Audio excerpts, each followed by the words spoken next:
है। लड़ीवार गुरबाणी शब्द विचार अज दे अमृतमई पावन बचन भाई साहब जी पासों आप जियां ने सरवण कीते। अमृतमई बाणी दी विचार दे नाल सांझ पाउण वास्ते जो समा प्राप्त हो रहा है, मन बिरतियां नूं एकाग्र करदे होए निमाणे जे हो के चवर छतर तखत दे मालक धन गुरु ग्रंथ साहिब महाराज जी दे पावन चरनां दे विच जुड़न दा यतन करिए। भट्ट साहिबान वल्लों गुरु पातशाह जी दी उस्तत विच जो पावन बचन उचारण कीते, जिस राहीं सानू संसारी दुनियावी जीवां नूं समझाउणा चाहुंदे ने। एक मन एक चित हो के समझण दा यतन करिए जी। वाहिगुरु साहिब जी। सवैये महले पंजवें के। एक ओंकार सत गुर प्रसाद।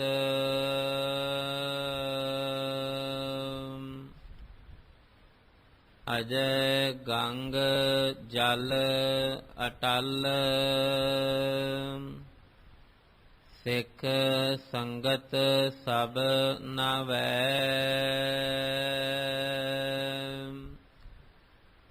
नित पुराण बाचीਐ।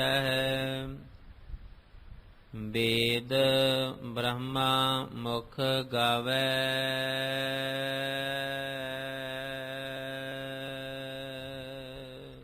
आप जी रोजाना इस अस्थान तो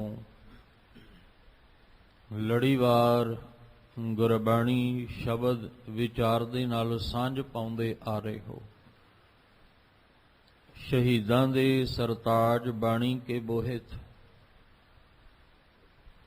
पंचम पातशाह धन धन गुरु अर्जन दे महाराज जी दे उस्तत दे विच वडियाई करदियां होइयां भट्ट साहिबान वल्लों सवैये दे रूप विच जो पावन बचन उचारण कीते, जिस विचों अज दा जा पाठ आप जी ने सरवण कीता है, गुरु ग्रंथ साहिब महाराज जी दी पवित्र बाणी पावन अंग 1409 दे उपर सुभाएमान है। कल तक आप जियां ने भट्ट मथरा जी वल्लों उचारण कीते होए पावन बचनां दी विचार नूं सरवण कीता सी। अज दे जिहड़े दो सवैये आप जी ने सरवण कीते ने, ये भट्ट हरबंस जी दे उचारण कीते हन। जो भट्ट हरबंस जी नूं गुरु अर्जन दे पातशाह जी दे दर घर दी समझ आई, अपने नज़रिए दे नाल जो उन्होंने महसूस किया समझिया, वो सानू दुनियावी संसारी जियां नूं समझाउण दा यतन करदे ने कि गुरु अर्जन दे महाराज जी तुहाडे इस दर तुहाडे इस घर दे विच अजय गंग जल अटल सिख संगत सब नहावै। गुरु पातशाह जी जिहड़ा गुरमत तुहाडे घर दे विच गुरबाणी रूप विच है, ते उस गुरमत दा गुरबाणी दा परमेश्वर दे नाम दा जिहड़ा जल है वो अजय है। अजय दा अर्थ हुंदा है, अखरी अर्थ जे आपां करांगे ते इहदा मतलब है जिन्हों कोई जित नहीं सकदा। ते जदों गल आई गंग जल दी ਤੇ ਤੁਹਾਡੇ ਘਰ ਦੇ ਅੰਦਰ ਜਿਹੜਾ ਪਰਮੇਸ਼ਵਰ ਦੇ ਨਾਮ ਦਾ ਜਲ ਹੈ ਉਹ ਨਾ ਮੁੱਕਣ ਵਾਲਾ ਹੈ, ਕਦੇ ਵੀ ਨਾ ਮੁੱਕਣ ਵਾਲਾ, ਤੇ ਨਾ ਹੀ ਉਹ ਟਲਣ ਵਾਲਾ ਹੈ, ਅਟਲ ਹੈ, ਜਿਹਨੂੰ ਕੋਈ ਟਾਲ ਵੀ ਨਹੀਂ ਸਕਦਾ, ਜਿਹਦਾ ਕੋਈ ਵਿਨਾਸ਼ ਵੀ ਨਹੀਂ ਕਰ ਸਕਦਾ, ਅਵਿਨਾਸ਼ੀ ਜਿਹਨੂੰ ਆਪਾਂ ਕਹਿ ਸਕਦੇ ਹਾਂ। ਜੇ ਬਾਹਰ ਦੇ ਗੰਗਾ ਦੀ ਗੱਲ ਕਰੀਏ, ਕਿਉਂਕਿ ਭੱਟ ਸਾਹਿਬਾਨ ਜਿਹੜੇ ਨੇ, ਅਗਰ ਇਹਨਾਂ ਦਾ ਪਿਛੋਕੜ ਆਪਾਂ ਵੇਖਾਂਗੇ ਤੇ ਸਨਾਤਨ ਧਰਮ ਨਾਲ ਜੁੜਿਆ, ਇਸ ਲਈ ਇਹਨਾਂ ਨੂੰ ਸਨਾਤਨ ਧਰਮ ਦੀ ਜਾਣਕਾਰੀ ਜ਼ਿਆਦਾ ਹੈ। ਪਰ ਜਿਸ ਦਿਨ ਗੁਰੂ ਸਾਹਿਬ ਜੀ ਦੇ ਦਰ ਘਰ ਨਾਲ ਸਾਂਝ ਇਹਨਾਂ ਦੀ ਬਣ ਗਈ ਜਾਂ ਗੁਰਮਤਿ ਸਮਝ ਵਿੱਚ ਆ ਗਈ, ਗੁਰਬਾਣੀ ਜਦੋਂ ਸਮਝ ਆਈ ਤੇ ਫਿਰ ਇਹਨਾਂ ਨੂੰ ਸਮਝ ਆਇਆ ਕਿ ਅਸਲ ਦੇ ਵਿੱਚ ਲਾਹਾ ਜ਼ਿੰਦਗੀ ਦਾ ਕਿਸ ਦੇ ਦਰ ਉੱਤੇ ਆ ਕੇ ਪ੍ਰਾਪਤ ਕੀਤਾ ਜਾ ਸਕਦਾ ਹੈ, ਕਿ ਇਹ ਸਿਰਫ ਬਾਹਰ ਦੇ ਤੀਰਥ ਦੀ ਗੱਲ ਨਹੀਂ, ਬਾਹਰ ਦੇ ਜਲ ਦੀ ਗੱਲ ਨਹੀਂ, ਜਾਂ ਇਹ ਸਿਰਫ ਸਰੀਰਕ ਤਲ ਉੱਤੇ ਹੀ ਧਰਮ ਦੇ ਜਿਹੜੇ ਕਰਮ ਕਰਨੇ ਨੇ ਉਹ ਸਿਰਫ ਸਰੀਰਕ ਤਲ ਤੇ ਨਹੀਂ, ਇਹ ਮਾਨਸਿਕ ਤਲ ਉੱਤੇ ਖੇਡ ਬਣਨੀ ਹੈ, ਆਤਮਿਕ ਤਲ ਤੇ ਅਸੀਂ ਸਫਲ ਹੋਣਾ ਹੈ। ਇਸੇ ਲਈ ਗੁਰਬਾਣੀ ਦੇ ਵਿੱਚ ਸਾਨੂੰ ਪਹਿਲਾਂ ਇਹ ਗੱਲ ਕਲੀਅਰ ਕੀਤੀ ਗਈ ਕਿ ਤੀਰਥ ਨਹਾਵਣ ਜਾਓ, ਤੀਰਥ ਨਾਮ ਹੈ। ਜਿਸ ਤੀਰਥ ਉੱਤੇ ਤੁਸੀਂ ਨਹਾਉਣਾ ਹੈ, ਇਸ਼ਨਾਨ ਕਰਨਾ ਹੈ, ਉਹ ਹੈ ਪਰਮੇਸ਼ਵਰ ਦੇ ਨਾਮ ਦਾ। ਤੇ ਜਿਨ੍ਹਾਂ ਨੇ ਪਰਮੇਸ਼ਵਰ ਦੇ ਨਾਮ ਦਾ ਆਸਰਾ ਲਿਆ, ਭਾਵ ਪਰਮੇਸ਼ਵਰ ਦੇ ਚਰਨਾਂ ਦਾ ਦਾਸ ਬਣ ਗਏ, ਰਾਮ ਦੇ ਚਰਨਾਂ ਦਾ ਦਾਸ ਬਣ ਗਏ। ਹੁਣ ਇੱਕ ਗੱਲ ਧਿਆਨ ਵਿੱਚ ਰੱਖਣਾ ਕਿ ਅੰਮ੍ਰਿਤ ਬਾਣੀ ਦੇ ਵਿੱਚ ਦੋ ਬਚਨ ਜਿਹੜੇ ਨੇ ਉਹ ਆਉਂਦੇ ਨੇ। ਇੱਕ ਬਚਨ ਅਸੀਂ ਪੜ੍ਹਦੇ ਹਾਂ ਕਿ ਜਦੋਂ ਸੰਸਾਰਿਕ ਤਲ ਦੇ ਉੱਤੇ ਸ਼੍ਰੀ ਰਾਮ ਜੀ ਨੂੰ ਬਨਵਾਸ ਹੁੰਦਾ ਹੈ, ਉਹਦੇ ਵਿੱਚ ਜਦੋਂ ਸੀਤਾ ਔਰ ਲక్ష్మణ ਵਿਛੜ ਜਾਂਦੇ ਨੇ ਤਾਂ ਫਿਰ ਉਹ ਰਾਮ ਜਿਹੜਾ ਹੈ ਉਹ ਕਹਿੰਦੇ ਰੋਂਦਾ ਹੋਇਆ ਨਜ਼ਰ ਆਉਂਦਾ ਹੈ। ਪਰ ਜਿਸ ਰਾਮ ਦੇ ਦਾਸ ਅਸੀਂ ਬਣਨਾ ਨਾ, ਉਹਦੇ ਪਰਥਾਏ ਸਾਹਿਬ ਜੀ ਕਹਿੰਦੇ ਨੇ ਸਭੈ ਘਟ ਰਾਮ ਬੋਲੇ, ਰਾਮਾ ਬੋਲੇ, ਰਾਮ ਬਿਨਾ ਕੋ ਬੋਲੇ ਰੇ। ਉਹ ਸਭੈ ਘਟ ਰਾਮ ਬੋਲੇ, ਉਹ ਰਾਮ ਜਿਹੜਾ ਸਾਰਿਆਂ ਦੇ ਵਿੱਚ ਰਮਿਆ ਹੋਇਆ, ਉਹਦੇ ਨਾਮ ਦਾ ਜਿਹੜਾ ਜਲ, ਉਹਦੇ ਨਾਮ ਦੀ ਜਿਹੜੀ ਬਾਣੀ ਦੇ ਰੂਪ ਵਿੱਚ ਸਾਨੂੰ ਇਹ ਸਰੋਵਰ ਮਿਲਿਆ, ਅਸੀਂ ਇਹਦੇ ਵਿੱਚ ਆ ਕੇ ਮਨ ਕਰਕੇ ਚੁੱਭੀ ਲਾਉਣਾ। ਤੇ ਫਿਰ ਜਿੱਥੇ ਮਹਾਰਾਜ ਕਹਿੰਦੇ ਤੀਰਥ ਨਹਾਵਣ ਜਾਓ, ਤੀਰਥ ਨਾਮ ਹੈ, ਉੱਥੇ ਸਾਹਿਬ ਜੀ ਕਹਿੰਦੇ ਰਾਮ ਦਾਸ ਸਰੋਵਰ ਨਹਾਤੇ, ਸਭ ਉਤਰੇ ਪਾਪ ਕਮਾਤੇ।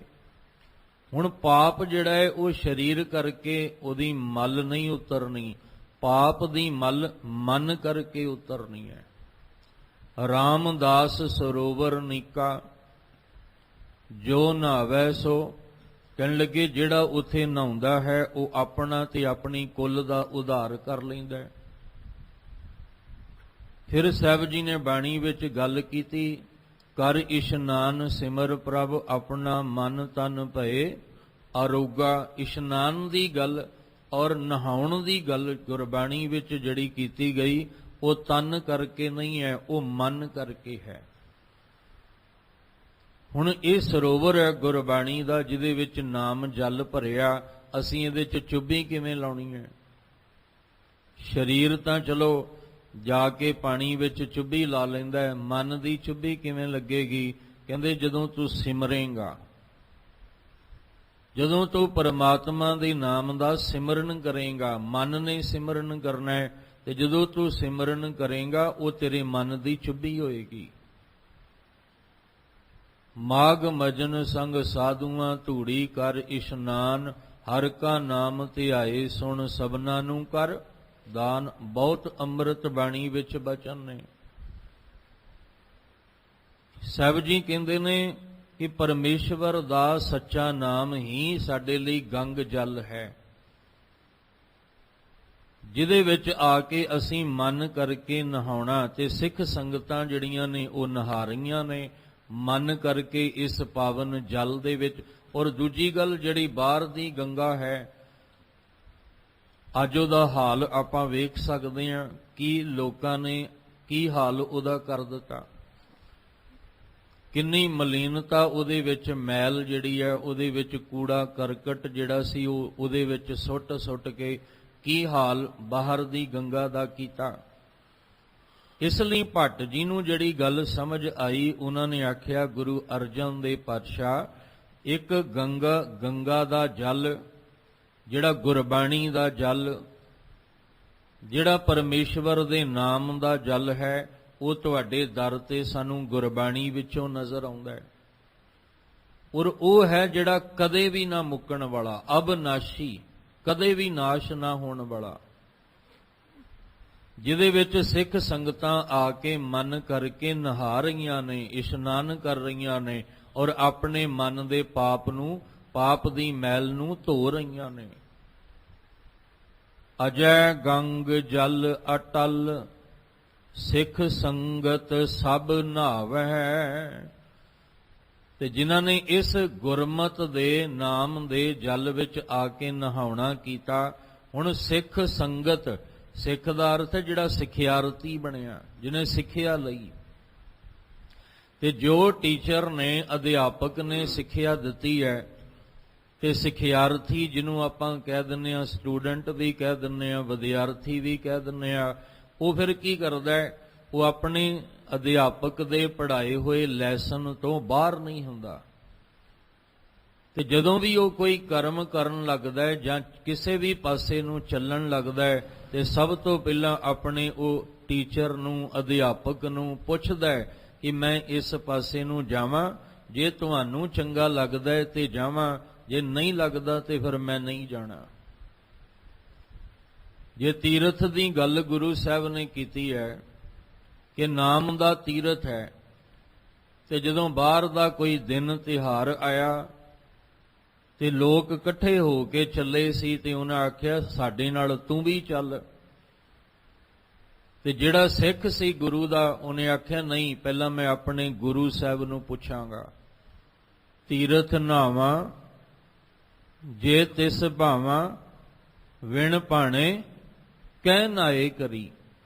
ਵੀ ਮੈਂ ਤੀਰਥ ਤੇ ਜਾ ਕੇ ਨਹਾ ਆਵਾਂ, ਪਰ ਜੇ ਤੁਹਾਨੂੰ ਭਾਉਂਦਾ ਹੈ, ਤੇ ਜੇ ਤੁਹਾਨੂੰ ਭਾਉਂਦਾ ਹੀ ਨਹੀਂ ਹੈ, ਚੰਗਾ ਹੀ ਨਹੀਂ ਲੱਗਦਾ, ਤੇ ਫਿਰ ਮੇਰੇ ਬਾਹਰ ਦੇ ਨਹਾਉਣ ਦਾ ਕੋਈ ਲਾਭ ਨਹੀਂ, ਮੇਰੇ ਬਾਹਰ ਦੀ ਚੁੱਭੀ ਲਾਉਣ ਦਾ ਕੋਈ ਲਾਭ ਨਹੀਂ। ਤੇ ਗੁਰੂ ਸਾਹਿਬ ਕਹਿੰਦੇ ਆ, ਗੱਲ ਤਨ ਦੀ ਨਹੀਂ, ਗੱਲ ਤਾਂ ਮਨ ਦੀ ਹੈ। ਜੇ ਤੂੰ ਆਪਣੇ ਪਾਪਾਂ ਦੀ ਮੈਲ ਨੂੰ ਧੋਣਾ ਤੇ ਮਨ ਨੇ ਧੋਣਾ, ਤਨ ਨੇ ਨਹੀਂ ਧੋਣਾ। ਤਨ ਕਰਕੇ ਤੇ ਫਿਰ ਕੰਮ ਸੌਖਾ ਹੋ ਜਾਏਗਾ। ਇਸ ਲਈ ਗੁਰੂ ਅਰਜਨ ਦੇਵ ਮਹਾਰਾਜ ਜੀ, ਸਿੱਖ ਜਿਨ੍ਹਾਂ ਨੇ ਤੁਹਾਡੇ ਕੋਲੋਂ ਸਿੱਖਿਆ ਲਈ, ਸੰਗਤ ਦੇ ਤੱਤੇ ਨੂੰ ਸਿਹਾਰੀ ਸੰਗਤ ਵਿੱਚ, ਉਹ ਫਿਰ ਸੰਗਤ ਵਿੱਚ ਆ ਕੇ ਬੈਠੇ, ਤੇ ਸੰਗਤ ਵਿੱਚ ਆ ਕੇ ਜਿਹੜੇ ਬੈਠੇ ਸਭ ਨਹਾਵੈਂ, ਸਾਰੇ ਨਹਾ ਰਹੇ ਨੇ। ਕਿਹਦੇ ਵਿੱਚ? ਜਿਹੜਾ ਆ ਗੰਗਾ ਜਲ ਗੋ ਪਰਮੇਸ਼ਵਰ ਦਾ ਨਾਮ ਹੈ। ਅੰਮ੍ਰਿਤ ਬਾਣੀ ਵਿੱਚ ਸਾਹਿਬ ਨੇ ਇਹ ਜ਼ਿਕਰ ਕੀਤਾ, ਗੰਗਾ ਜਲ ਗੁਰੂ ਗੋਬਿੰਦ ਨਾਮ, ਜੋ ਸਿਮਰੈ ਤਿਸ ਕੀ ਗਤ ਹੋਵੇ। ਕਹਿੰਦੇ ਗੰਗਾ ਜਲ ਕੀ ਹੈ? ਗੁਰਸਿੱਖ ਵਾਸਤੇ ਗੰਗਾ ਜਲ ਕੀ ਹੈ? ਗੁਰਸਿੱਖ ਵਾਸਤੇ ਗੰਗਾ ਜਲ ਹੈ ਗੋਬਿੰਦ ਨਾਮ। ਆ ਜਿਹੜਾ ਗੋਬਿੰਦ ਦਾ ਪਰਮੇਸ਼ਵਰ ਦਾ ਨਾਮ ਦਿੱਤਾ ਹੈ। ਠੀਕ ਹੈ, ਆਪਣੇ ਆਪਣੇ ਧਰਮ ਵਿੱਚ ਜਿਹੜਾ ਉਹ ਜਿਹਨੂੰ ਜਿੰਨਾ ਗਿਆਨ ਹੈ, ਜਿੰਨੀ ਸੋਝੀ ਹੈ, ਉਹ ਉਸ ਮੁਤਾਬਕ ਚੱਲਦਾ ਹੈ। ਕਿਉਂਕਿ ਸਨਾਤਨ ਧਰਮ ਦੇ ਵਿੱਚ ਜਦੋਂ ਕੋਈ ਪਤਾ ਹੋਵੇ ਵੀ ਹੁਣ ਇਹ ਆਖਰੀ ਸਾਹ ਲੈਣ ਵਾਲਾ ਹੈ, ਉਹਦੇ ਮੁਖ ਵਿੱਚ ਗੰਗਾ ਜਲ ਪਾਇਆ ਜਾਂਦਾ ਹੈ। ਪਰ ਗੁਰੂ ਕਾ ਸਿੱਖ ਜਿਹੜਾ ਉਹਨੂੰ ਪਤਾ ਹੈ ਵੀ ਹੁਣ ਆਖਰੀ ਸਾਹ ਤੇ ਜ਼ਿੰਦਗੀ ਜਿਹੜੀ ਹੈ ਪਹੁੰਚ ਗਈ ਹੈ, ਹੁਣ ਤਾਂ ਬਸ ਇਹੀ ਹੈ ਕਿ ਮੁਖ ਤੋਂ ਜਿਹੜਾ ਗੁਰੂ ਦਾ ਗੋਬਿੰਦ ਦਾ ਨਾਮ ਮੈਨੂੰ ਗੁਰੂ ਨੇ ਦਿੱਤਾ ਹੈ, ਗੰਗਾ ਜਲ ਗੁਰੂ ਗੋਬਿੰਦ ਨਾਮ, ਜਿਹੜਾ ਗੋਬਿੰਦ ਦਾ ਨਾਮ ਮੈਨੂੰ ਗੰਗਾ ਜਲ ਦੇ ਰੂਪ ਵਿੱਚ ਦਿੱਤਾ ਹੈ, ਹੁਣ ਮੇਰੇ ਆਖਰੀ ਸਵਾਸਾਂ ਵਿੱਚ ਉਸ ਪਰਮੇਸ਼ਵਰ ਦਾ ਸੱਚਾ ਨਾਮ ਹੋਵੇ। ਤੇ ਜੇ ਉਹਦਾ ਨਾਮ ਹੋਏਗਾ, ਫਿਰ ਜੇਕਰ ਸਾਹਿਬ ਮਨੋ ਨਾ ਵੀਸਰੈ ਤਾਂ ਸਹਿਲਾ ਮਰਨਾ ਹੋਏ। ਤੇ ਜੇ ਆਖਰੀ ਦਮ ਵਿੱਚ ਪਰਮੇਸ਼ਵਰ ਦੇ ਨਾਮ ਦਾ ਗੰਗਾ ਜਲ ਹੋਏਗਾ, ਭਾਵ ਉਹਦੇ ਨਾਮ ਦਾ ਸਿਮਰਨ ਹੋਏਗਾ, ਤੇ ਫਿਰ ਆਖਰੀ ਸਾਹ ਸਾਨੂੰ ਨਿਰੰਕਾਰ ਤੱਕ ਪਹੁੰਚਾ ਸਕਦਾ ਹੈ। ਇਸ ਲਈ ਜੋ ਭੱਟ ਹਰਿਬੰਸ ਜੀ ਨੂੰ ਗੱਲ ਸਮਝ ਆਈ ਕਿ ਲੋਕ ਬਾਹਰ ਦੀ ਗੰਗਾ ਵਿੱਚ ਜਾਂਦੇ ਨੇ, ਪਰ ਗੁਰੂ ਅਰਜਨ ਦੇਵ ਪਾਤਸ਼ਾਹ ਮੈਂ ਤੁਹਾਡੇ ਦਰ ਤੇ ਵੇਖਿਆ ਹੈ, ਤੁਹਾਡੇ ਘਰ ਦੇ ਵਿੱਚ ਵੇਖਿਆ ਹੈ, ਜਿਹੜਾ ਨਾਮ ਪਰਮੇਸ਼ਵਰ ਦਾ ਵਰਤ ਰਿਹਾ ਉਹੀ ਅਸਲ ਵਿੱਚ ਗੰਗਾ ਜਲ ਹੈ, ਔਰ ਉਹ ਅਜੈ ਹੈ, ਉਹ ਨਾਸ਼ ਨਹੀਂ ਹੋਣ ਵਾਲਾ, ਅਬਨਾਸ਼ੀ ਹੈ, ਉਹਨੂੰ ਕੋਈ ਵੀ ਖਤਮ ਨਹੀਂ ਕਰ ਸਕਦਾ। ਔਰ ਉਹਦੇ ਵਿੱਚ ਸਿੱਖ ਸੰਗਤਾਂ ਆ ਕੇ ਮਨ ਕਰਕੇ ਉਹਦੇ ਵਿੱਚ ਨਹਾ ਕੇ ਪਵਿੱਤਰ ਹੋ ਰਹੀਆਂ ਹਨ। ਨਿਤ ਪੁਰਾਣ ਬਾਚੀਐ ਵੇਦ ਬ੍ਰਹਮਾ ਮੁਖ ਗਾਵੈ। ਹੁਣ ਇਹਨੂੰ ਥੋੜਾ ਜਿਹਾ ਸਮਝਣ ਦੀ ਲੋੜ ਹੈ ਕਿ ਜਿਸ ਵੇਦ ਨੂੰ, 4 ਵੇਦ ਨੇ, ਕਹਿਣ ਲੱਗੇ ਬ੍ਰਹਮਾ ਮੁਖ ਗਾਵੈ, ਆਪਣੇ ਮੁਖ ਤੋਂ ਜਿਹੜੇ ਵੇਦ ਨੇ ਉਹ ਗਾ ਰਹੇ ਨੇ। ਤੇ ਗਾਉਣਾ ਤੇ ਵਿਚਾਰਨਾ ਬੜਾ ਫਰਕ ਜੀ। ਜੇ ਸਿਰਫ ਆਪਾਂ ਕੱਲਾ ਗਾ ਹੀ ਰਹੇ ਹਾਂ ਨਾ, ਸਿਰਫ ਗਾਇਨ ਹੀ ਕਰ ਰਹੇ ਹਾਂ ਤੇ ਉਹਨੂੰ ਵਿਚਾਰ ਨਹੀਂ ਰਹੇ, ਫਿਰ ਸਮਝ ਨਹੀਂ ਆਏਗੀ। ਤੇ ਜੇ ਸਮਝ ਨਹੀਂ ਆਈ ਤੇ ਫਿਰ ਅਸੀਂ ਸਮਾਵਾਂਗੇ ਕਿਵੇਂ ਉਸ ਮਾਲਕ ਦੇ ਚਰਨਾਂ 'ਚ। ਮਾਲਕ ਦੇ ਚਰਨਾਂ ਵਿੱਚ ਜੁੜਨ ਲਈ ਸਾਨੂੰ ਸਮਝਣਾ ਜ਼ਰੂਰੀ ਹੈ, ਤੇ ਸਮਝਣਾ ਤਾਂ ਹੀ ਹੋਏਗਾ ਜੇ ਵਿਚਾਰਾਂਗੇ। ਗੁਰਬਾਣੀ ਦਾ ਪਾਠ ਵੀ ਹੁੰਦਾ ਹੈ, ਗੁਰਬਾਣੀ ਦਾ ਕੀਰਤਨ ਵੀ ਹੁੰਦਾ ਹੈ, ਤੇ ਇਹ ਗੁਰਬਾਣੀ ਦੀ ਕਥਾ ਵਿਚਾਰ ਦੀ ਫਿਰ ਲੋੜ ਕਿਉਂ ਪਈ? ਇਹ ਇਸੇ ਲਈ ਪਈ ਹੈ ਵੀ ਜੋ ਗਾਇਨ ਕੀਤਾ ਉਹਨੂੰ ਵਿਚਾਰਨਾ ਵੀ ਹੈ ਆਪਾਂ। ਤੇ ਵਿਚਾਰ ਜਿਹੜੀ ਹੈ ਉਹ ਕੋਈ ਕੋਈ ਕਰਕੇ ਹੀ ਉਸ ਰਸ ਨੂੰ ਪਾਉਂਦਾ ਹੈ। ਇਸ ਲਈ ਕਹਿ ਰਹੇ ਨੇ ਕਿ ਗਾਉਣਾ ਇੱਕ ਵੱਖਰੀ ਗੱਲ ਹੈ, ਵਿਚਾਰਨਾ ਇੱਕ ਵੱਖਰੀ ਗੱਲ ਹੈ। ਜਿੰਨਾ ਚਿਰ ਵਿਚਾਰਾਂਗੇ ਨਹੀਂ ਉਨਾ ਚਿਰ ਅਸੀਂ ਤਤ ਤੱਕ ਨਹੀਂ ਪਹੁੰਚ ਸਕਦੇ। ਤੇ ਗੁਰੂ ਸਾਹਿਬ ਜੀ ਤੁਹਾਡੇ ਦਰ ਉੱਤੇ ਗਾਇਆ ਵੀ ਜਾਂਦਾ ਹੈ ਤੇ ਤੁਹਾਡੇ ਦਰ ਉੱਤੇ ਵਿਚਾਰਿਆ ਵੀ ਜਾਂਦਾ ਹੈ। ਨਿਤ ਪੁਰਾਣ ਬਾਚੀਐ ਹੈ। ਬਾਚੀਐ ਦਾ ਅਰਥ ਕੀ ਹੈ? ਵਿਚਾਰਨਾ, ਵਾਚਣਾ, ਖੋਜ ਕਰਨੀ। ਬਾਚੀਐ ਦਾ ਅਰਥ ਖੋਜ ਕਰਨੀ। ਅਸੀਂ ਗੁਰਬਾਣੀ ਵਿੱਚੋਂ ਖੋਜ ਕਰਨੀ ਹੈ ਵੀ ਗੁਰਬਾਣੀ ਦਾ ਰਸ ਕਿਵੇਂ ਮਿਲੇਗਾ, ਗੁਰਬਾਣੀ ਸਾਨੂੰ ਕੀ ਸਮਝਾ ਰਹੀ ਹੈ। ਅੱਜ ਵੀ ਮੈਨੂੰ ਮਾਫ ਕਰਨਾ, ਇਹ ਨਹੀਂ ਕਿ ਵਿਚਾਰ ਜਿਹੜੇ ਆ ਇਸ ਰਸਨਾ ਤੋਂ ਹੋ ਰਹੀ ਹੈ ਤਾਂ ਨਹੀਂ। ਗੁਰੂ ਸਾਹਿਬ ਜਿੰਨੀ ਕੁ ਮੱਤ ਦੇਣ, ਆਪਣੀ ਮੱਤ ਨਾਲ ਨਹੀਂ। ਅੱਜ ਵੀ ਬਹੁਤ ਐਸੇ ਪ੍ਰਾਣੀ ਨੇ ਕਿ ਜਿਨ੍ਹਾਂ ਦੀ ਉਮਰ ਸਿਰਫ ਬਾਣੀ ਨੂੰ ਪੜ੍ਹਦਿਆਂ ਗਾਉਂਦਿਆਂ ਲੰਘ ਗਈ ਹੈ, ਪਰ ਉਹਨਾਂ ਨੇ ਵਿਚਾਰ ਕੇ ਇੱਕ ਦਿਨ ਵੀ ਨਹੀਂ ਵੇਖਿਆ। ਤੇ ਜਿਨ੍ਹਾਂ ਨੇ ਇੱਕ ਦਿਨ ਵੀ ਵਿਚਾਰ ਕੇ ਨਹੀਂ ਵੇਖਿਆ, ਅੱਜ ਵੀ ਉਹਨਾਂ ਨੂੰ ਉਹ ਪੁੱਛੋ, ਉਹ ਕਹਿੰਦੇ ਸਾਨੂੰ ਇਹ ਨਹੀਂ ਪਤਾ ਵੀ ਇਹ ਸ਼ਬਦ ਕਹਿੰਦਾ ਕੀ ਹੈ, ਇਸ ਸ਼ਬਦ ਦੇ ਅਰਥ ਕੀ ਨੇ, ਜਾਂ ਜਪਜੀ ਸਾਹਿਬ ਦੀ ਬਾਣੀ ਦੇ ਅਰਥ ਕੀ ਨੇ। ਸਾਨੂੰ ਇਹ ਨਹੀਂ ਸਮਝ, ਪਰ ਸਾਨੂੰ ਇਹ ਪਤਾ ਹੈ ਕਿ ਇਹਦਾ ਪਾਠ ਕਰਨਾ ਹੈ, ਇਹਨੂੰ ਗਾਉਣਾ ਹੈ, ਭਾਵ ਇਹਨੂੰ ਪੜ੍ਹਨਾ ਹੈ। ਇਹ ਨਹੀਂ ਕਿ ਪੜ੍ਹਨਾ ਮਾੜਾ ਹੈ। ਅਸੀਂ ਗੁਰਬਾਣੀ ਦਾ ਪਾਠ ਨਿਤ ਕਰਨਾ ਹੈ, ਨਿਤ ਗੁਰਬਾਣੀ ਦਾ ਅਭਿਆਸ ਕਰਨਾ ਹੈ, ਨਿਤ ਅਸੀਂ ਗੁਰਬਾਣੀ ਨਾਲ ਜੁੜਨਾ, ਪਰ ਉਹਦੇ ਨਾਲ ਨਾਲ ਖੋਜ ਵੀ ਕਰਨੀ ਹੈ। ਉਹਦੇ ਨਾਲ ਨਾਲ ਇਸ ਗੁਰਬਾਣੀ ਨੂੰ ਵਿਚਾਰਨਾ ਵੀ ਹੈ। ਇਹਦੇ ਅਰਥ ਅਸੀਂ ਸਮਝਾਂਗੇ ਤਾਂ ਸਮਝ ਆਏਗੀ ਗੁਰਬਾਣੀ ਕਹਿ ਕੀ ਰਹੀ ਹੈ। ਗੁਰਬਾਣੀ ਸਾਨੂੰ ਕੀ ਸਾਡਾ ਜੀਵਨ ਤਾਂ ਹੀ ਬਦਲੇਗਾ, ਸਾਡਾ ਸੁਭਾਅ ਤਾਂ ਹੀ ਬਦਲੇਗਾ, ਸਾਡੀਆਂ ਆਦਤਾਂ ਤਾਂ ਹੀ ਬਦਲਣਗੀਆਂ ਜੇ ਅਸੀਂ ਗੁਰਬਾਣੀ ਨੂੰ ਵਾਚਾਂਗੇ। ਇਹਨੂੰ ਜਦੋਂ ਅਸੀਂ ਖੋਜਾਂਗੇ। ਹੁਣ ਇੱਕ ਜੰਗਲ ਹੈ, ਜੰਗਲ ਜਿਹੜਾ ਹੈ ਉਹਨੂੰ ਕਹੀ ਜਾ ਰਹੇ ਆ, ਜੰਗਲ ਜੰਗਲ ਕਹੀ ਜਾਂਦੇ ਆ, ਪਰ ਉਹਦੇ ਵਿੱਚ ਜਿਹੜਾ ਖਜ਼ਾਨਾ ਛੁਪਿਆ ਉਹ ਤਾਂ ਖੋਜਣ ਨਾਲ ਹੀ ਮਿਲਣਾ ਹੈ। ਸਮੁੰਦਰ ਕਹੀ ਜਾ ਰਹੇ ਆ, ਸਮੁੰਦਰ ਹੈ ਸਮੁੰਦਰ ਹੈ, ਪਰ ਉਹਦੇ ਵਿੱਚ ਜਿਹੜਾ ਖਜ਼ਾਨਾ ਹੈ ਉਹ ਤਾਂ ਖੋਜਣ ਨਾਲ ਹੀ ਮਿਲਣਾ ਹੈ। ਅਸੀਂ ਕਹਿ ਰਹੇ ਹਾਂ ਇਹ ਫਲ ਫਰੂਟ ਹੈ, ਫਲ ਫਰੂਟ ਹੈ, ਅਸੀਂ ਨਾਮ ਲੈ ਰਹੇ ਹਾਂ, ਪਰ ਉਹ ਤਾਂ ਜਦੋਂ ਉਹਨੂੰ ਅਸੀਂ ਖਾਵਾਂਗੇ ਸਵਾਦ ਤਾਂ ਹੀ ਆਣਾ ਹੈ। ਭਾਈ ਗੁਰਦਾਸ ਜੀ ਨੇ ਇਸੇ ਲਈ ਕਿਹਾ ਸੀ ਕਿ ਗੁਰਬਾਣੀ ਵਿਖੇ ਸਕਲ ਪਦਾਰਥ ਹੈ, ਜੋਈ ਜੋਈ ਖੋਜਈ ਸੋਈ ਸੋਈ ਨਿਪ ਜਾਵਈ। ਜਿਹੜਾ ਜਿਹੜਾ ਇਹਦੇ ਵਿੱਚੋਂ ਖੋਜੇਗਾ, ਤੇ ਖੋਜੇਗਾ ਕੌਣ? ਜਿਹੜਾ ਵਾਚੇਗਾ। ਕਿ ਗੁਰਬਾਣੀ ਸਾਨੂੰ ਕੀ ਸਮਝਾਉਣ ਦਾ ਯਤਨ ਕਰ ਰਹੀ, ਕੀ ਅਸੀਂ ਗੁਰਬਾਣੀ ਵਿੱਚੋਂ ਸਮਝਣਾ, ਉਹਨੂੰ ਵਾਚਣਾ ਪੈਣਾ ਹੈ।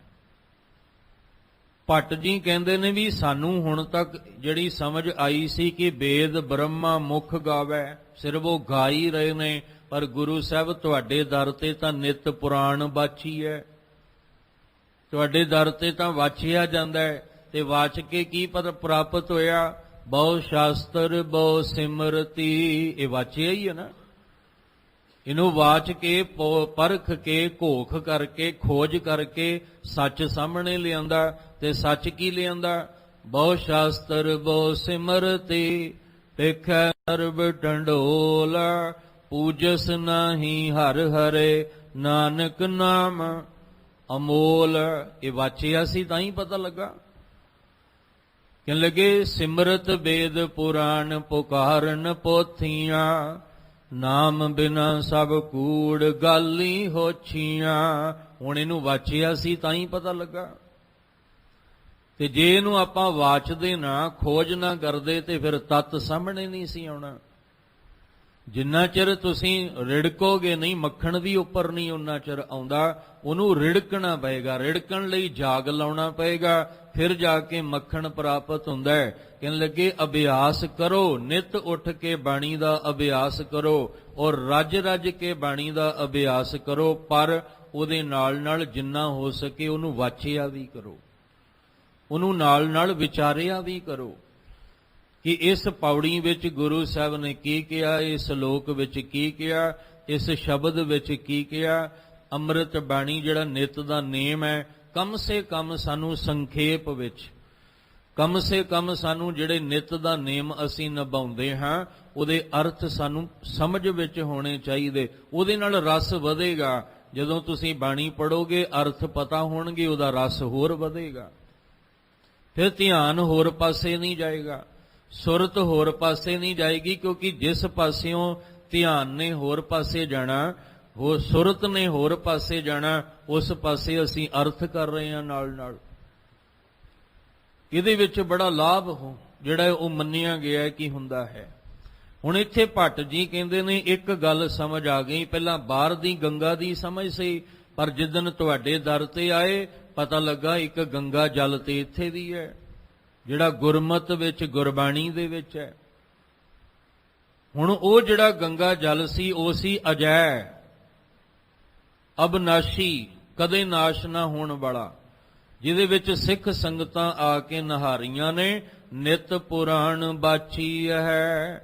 ਤੁਸੀਂ ਨਿਤ ਜਿਹੜਾ ਇਥੇ ਧਰਮ ਗ੍ਰੰਥ ਜਿਹੜੇ ਨੇ ਉਹ ਵਾਚੇ ਜਾਂਦੇ ਨੇ, ਉਹਨਾਂ ਵਿੱਚੋਂ ਤੱਤ ਕੱਢ ਕੇ ਸਮਝਾਇਆ ਜਾਂਦਾ ਹੈ। ਪਰ ਜਿਹੜੇ ਵੇਦ ਬ੍ਰਹਮਾ ਮੁਖ ਗਾਵੇ, ਪਰ ਜਦੋਂ ਸਾਨੂੰ ਸਮਝ ਆਈ ਸੀ ਉਦੋਂ ਇਹੀ ਪਤਾ ਲੱਗਾ ਸੀ ਕਿ ਬ੍ਰਹਮਾ ਵੇਦ ਨੂੰ ਜਿਹੜਾ ਆਪਣੇ ਮੁਖ ਤੋਂ ਸਿਰਫ ਗਾ ਹੀ ਰਿਹਾ ਹੈ।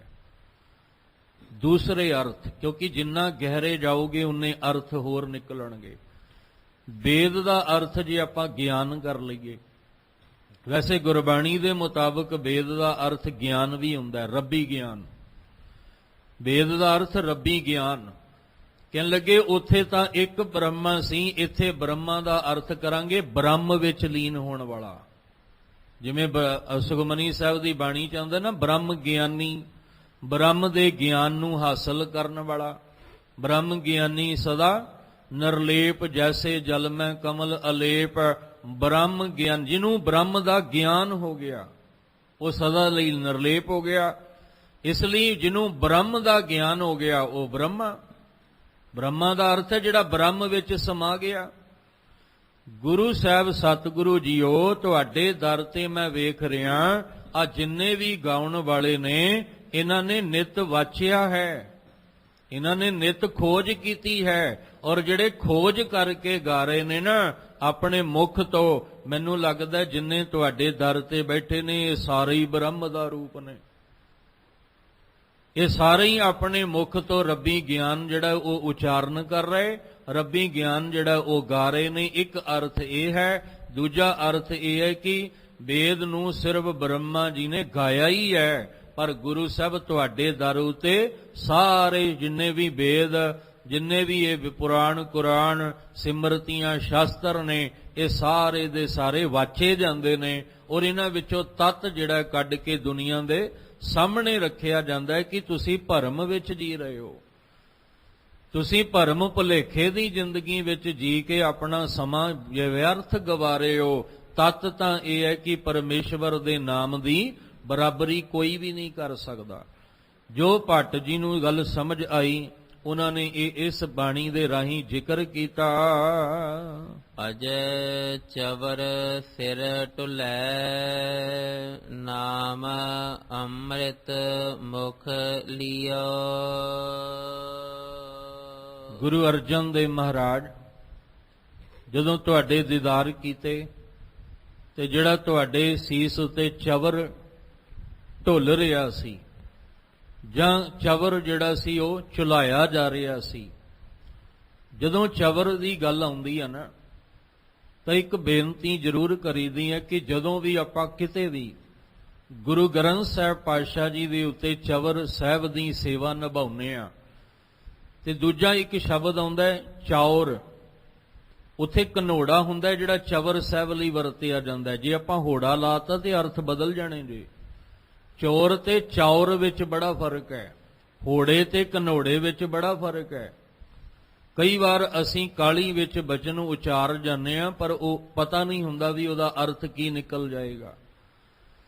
ਜਦੋਂ ਅਸੀਂ ਚਵਰ ਸਾਹਿਬ ਗੁਰੂ ਸਾਹਿਬ ਉੱਤੇ ਜਿਹੜਾ ਉਹ ਕਰਦੇ ਆ, ਉਹ ਢੁਲਾਉਣਾ ਹੁੰਦਾ ਹੈ, ਉਹ ਘੁਮਾਉਣਾ ਨਹੀਂ ਹੁੰਦਾ। ਕਈ ਵਾਰ ਦੇਖਦੇ ਆ ਘੁਮਾ ਕੇ ਜਿਹੜਾ ਚਵਰ ਸਾਹਿਬ ਜਿਹੜਾ ਅਸੀਂ ਕੀ ਹਾਲ ਕਰ ਦਿੰਦੇ ਆ, ਅਸਲ ਵਿੱਚ ਉਹ ਘੁਮਾਉਣਾ ਨਹੀਂ ਹੁੰਦਾ, ਉਹ ਹੁੰਦਾ ਢੁਲਾਉਣਾ ਜਾਂ ਝੁਲਾਉਣਾ।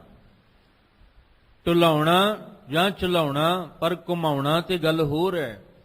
ਗੁਰਬਾਣੀ ਵਿੱਚ ਜਿੰਨੀ ਵਾਰ ਵੀ ਜ਼ਿਕਰ ਆਇਆ ਉਹ ਝੁਲਾਉਣ ਤੇ ਢੁਲਾਉਣ ਦੀ ਗੱਲ ਆਈ ਹੈ। ਇੱਥੇ ਵੀ ਭੱਟ ਜੀ ਕਹਿ ਰਹੇ ਨੇ ਕਿ ਗੁਰੂ ਸਾਹਿਬ ਮਹਾਰਾਜ ਜਿਹੜਾ ਤੁਹਾਡੇ ਸੀਸ ਉਤੇ ਚਵਰ ਢੁੱਲ ਰਿਹਾ ਹੈ, ਹੁਣ ਉਹ ਜਿਹੜਾ ਚਵਰ ਢੁੱਲ ਰਿਹਾ ਉਹ ਕਿਹੜਾ ਹੈ? ਅਜੈ, ਕਦੇ ਵੀ ਜਿਹੜਾ ਉਹ ਰੁਕਣ ਵਾਲਾ ਨਹੀਂ, ਕਦੇ ਵੀ ਨਾਸ਼ ਹੋਣ ਵਾਲਾ ਵੀ ਨਹੀਂ। ਜਿਹੜਾ ਤੁਹਾਡੇ ਦਰ ਉਤੇ ਗੰਗਾ ਜਲ ਸੀ ਉਹ ਵੀ ਅਜੈ ਸੀ, ਤੇ ਜਿਹੜਾ ਤੁਹਾਡੇ ਸੀਸ ਉਤੇ ਛਤਰ ਜਿਹੜਾ ਹੈ, ਜਿਹੜਾ ਚਵਰ ਜਿਹੜਾ ਝੂਲ ਰਿਹਾ ਉਹ ਵੀ ਅਜੈ ਹੈ, ਕਦੇ ਵੀ ਨਾਸ਼ ਹੋਣ ਵਾਲਾ ਨਹੀਂ। ਔਰ ਭੱਟ, ਜਦੋਂ ਅਸੀਂ ਭੱਟਾਂ ਦੇ ਸਵਈਏ ਤਕਰੀਬਨ ਰੋਜ਼ ਸਰਵਣ ਕਰ ਰਹੇ ਹਾਂ, ਸੱਤਾ ਤੇ ਬਲਵੰਡ ਜੀ ਦੀ ਜਦੋਂ ਆਪਾਂ ਵਾਰ ਸਰਵਣ ਕਰਾਂਗੇ ਸਮਝਾਂਗੇ, ਉਹਨਾਂ ਨੇ ਵੀ ਜ਼ਿਕਰ ਕੀਤਾ ਹੈ ਕਿ ਝੂਲੇ ਛੱਤ ਨਿਰੰਜਨੀ, ਕਿ ਤੁਹਾਡੇ ਸਿਰ ਉੱਤੇ ਜਿਹੜਾ ਛਤਰ ਝੂਲ ਰਿਹਾ ਨਾ ਉਹ ਨਿਰੰਜਨੀ ਹੈ।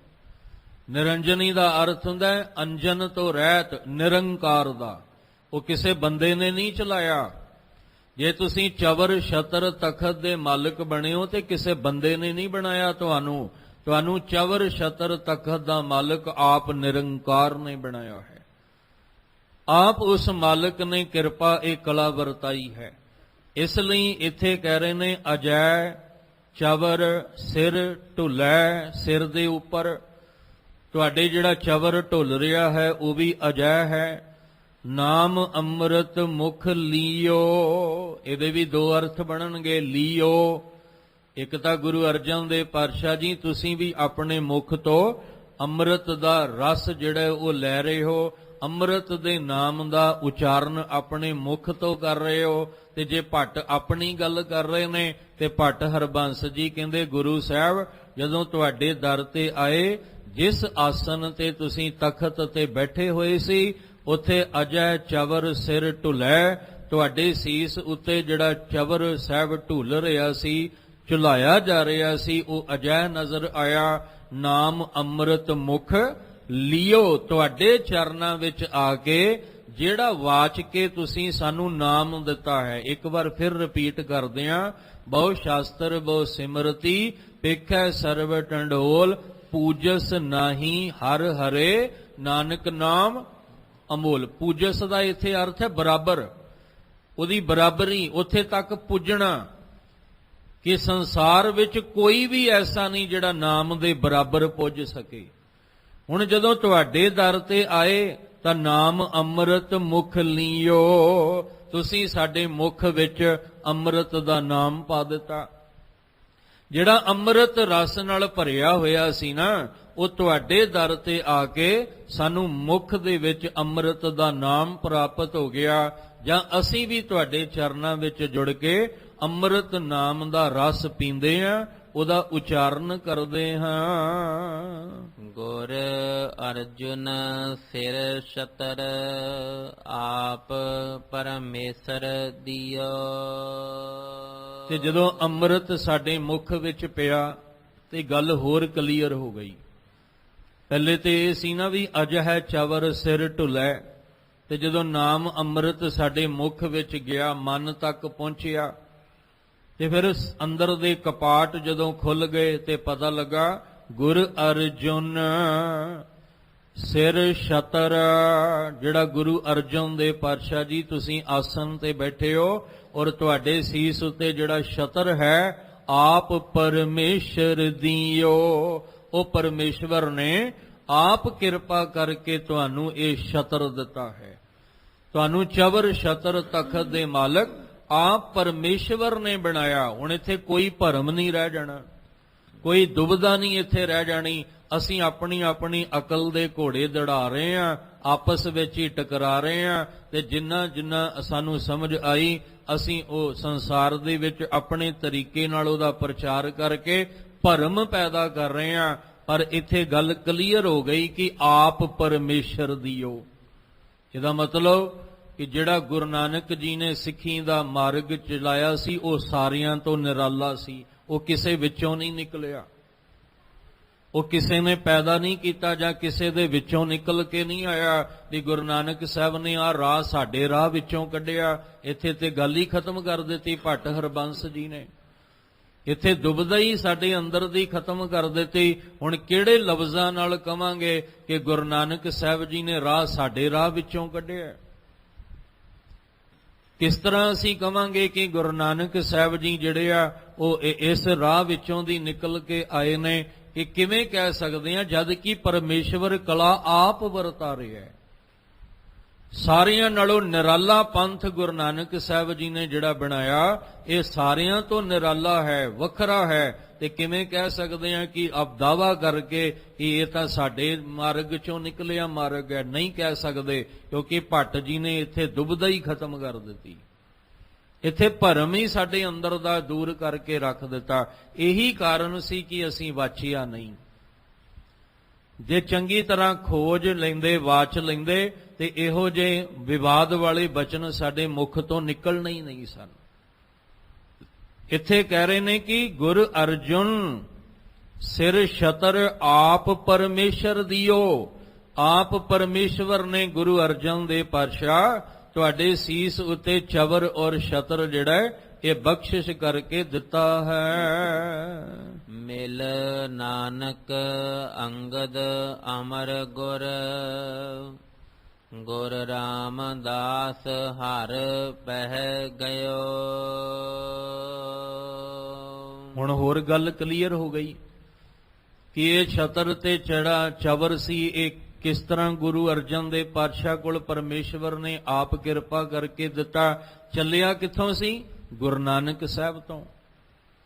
ਤੇ ਜੇ ਗੁਰੂ ਨਾਨਕ ਸਾਹਿਬ ਤੋਂ ਪਹਿਲਾਂ ਦੀ ਗੱਲ ਹੁੰਦੀ ਤੇ ਭੱਟ ਜੀ ਜ਼ਰੂਰ ਕਰਦੇ ਕਿ ਇਹ ਨਾਨਕ ਜੀ ਜਿਹੜੇ ਚਵਰ ਛਤਰ ਤਖਤ ਦੇ ਮਾਲਕ ਨੇ, ਇਹ ਚਵਰ ਛਤਰ ਤਖਤ ਤਾਂ ਗੁਰੂ ਨਾਨਕ ਸੀ ਜੀ ਨੇ ਫਲਾਣੇ ਤੋਂ ਲਿਆ ਸੀ। ਫਿਰ ਉਹਦਾ ਜ਼ਿਕਰ ਵੀ ਆਉਣਾ ਚਾਹੀਦਾ ਸੀ ਕਿ ਗੁਰੂ ਨਾਨਕ ਸਾਹਿਬ ਜੀ ਕੋਲੋਂ ਇਹ ਚਵਰ ਤੇ ਛਤਰ ਕਿੱਥੋਂ ਆਇਆ।